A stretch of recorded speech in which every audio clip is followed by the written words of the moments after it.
श्री शिव महापुराण प्रथम खंड 19वां अध्याय। शिवजी ने विश्रवा से कहा, अब इस तपस्या को छोड़कर अपनी इच्छा अनुसार वर मांग लो। यद्यपि यह शब्द सदाशिव ने उच्च स्वर से कहे थे, परंतु विश्रवा ध्यान मगन होने के कारण शिवजी के शब्दों को नहीं सुन सका। तब शिवजी ने उसके हृदय से अपनी मूर्ति हटा ली। दिक्पति ने उस समय आश्चर्यचकित होकर जब अपने नेत्र खोले तो देखा कि शिवजी अपने पूर्व रूप से, जैसा कि वह सुन चुका था, सम्मुख खड़े हुए हैं। उनके वामांग में पार्वती खड़ी थी। यह देखकर वह अत्यंत प्रसन्न हुआ, परंतु अत्यंत प्रकाशवान तेज को देखने की शक्ति न होने के कारण उसने अपने नेत्र बंद कर लिए।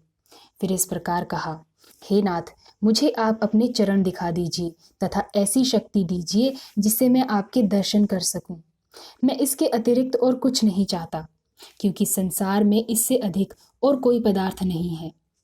दिक्पति यह कहकर चुप हो गया। शिवजी उसके वचनों को सुनकर अत्यंत प्रसन्न हुए। उन्होंने दिक्पति को अपने स्वरूप का दर्शन प्राप्त करने की शक्ति प्रदान की तथा अपने हाथों से उसके हाथ पकड़ लिए। सर्वप्रथम दिक्पति ने नेत्र खोलते ही शिवरानी को देखा और कहा, ये देवी कौन है? इनका बड़ा सौभाग्य है जो ये शिवजी के इतने निकट रहती हैं। इनके पुण्य, प्रेम तथा माता पिता को धन्य है। उसने यह बात बारंबार कही तथा शिवरानी को प्रत्यक्ष कुदृष्टि से देखा। इससे उसकी आंखें तुरंत फूट गई। उस समय देवी ने क्रोधित होकर कहा, यह तपस्वी कुदृष्टि रखने वाला है, इसी से इसे कष्ट मिला है। यह ऐसे व्यंग्य वचन कहकर मुझे अपनी स्त्री के समान देखता है। शिवरानी बोली, हे शिव, आपका भक्त कैसा है? यह वचन सुनकर शिवजी हंसते हुए बोले, हे देवी, इसने छल का त्याग कर ऐसा तप किया है जो प्रत्यक्ष है। तुमको मेरे साथ देखकर, तुम्हारे भाग्य को अपने से अधिक जानकर इसने सराहना की है। यह कुदृष्टि से नहीं देखता। इसके पश्चात शिवजी दिक्पति से बोले, तुम्हारी जो इच्छा है मांग लो।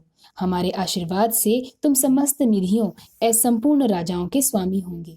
तुम्हारे अधीन विद्याधर, यक्ष तथा किन्नर रहेंगे। तुम्हारी जो गुप्त इच्छा है हम उसे भी जानते हैं।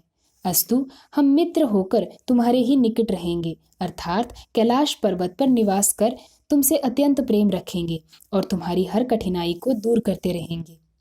अब तुम शिवरानी के चरणों पर गिरकर इनसे क्षमा मांगो, क्योंकि यह तुम्हारी माता है। इस प्रकार ये प्रसन्न होकर अपना क्रोध शांत कर लेंगी। शिवजी की आज्ञा सुनकर विश्रवा शिवरानी के चरणों पर गिर पड़ा।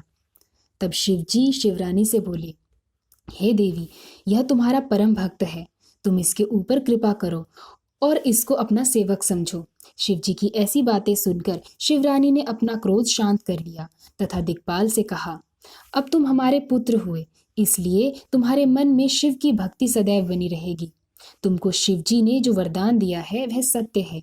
तुम मेरे स्वरूप की इच्छा करके अपने मन में मेरा भय नहीं लाए, इससे तुम्हारा नाम कुबेर होगा। तुमने जिस शिवलिंग की स्थापना की है वह सिद्ध प्रदान करने वाला होकर तुम्हारे ही नाम से प्रसिद्ध होगा। वह संपूर्ण पापों को नष्ट करके मुक्ति देगा। जो कुबेरेश्वर महादेव के दर्शन करेगा वह थोड़ी सी भक्ति से भी तपस्या का फल प्राप्त कर लेगा। यह कुबेरेश्वर महादेव विश्वेश्वर के दाहिने ओर है, जिनकी पूजा करके लोग अत्यंत आनंद प्राप्त करते हैं। शिव और शिवरानी दिक्पति को यह वर देकर तथा यह कहकर कि हमारे आने की प्रतीक्षा करना, अंतर्धान हो गए। दिक्पति भी अपने घर को लौट आया। शिवजी की कृपा से उसने बहुत धन प्राप्त किया।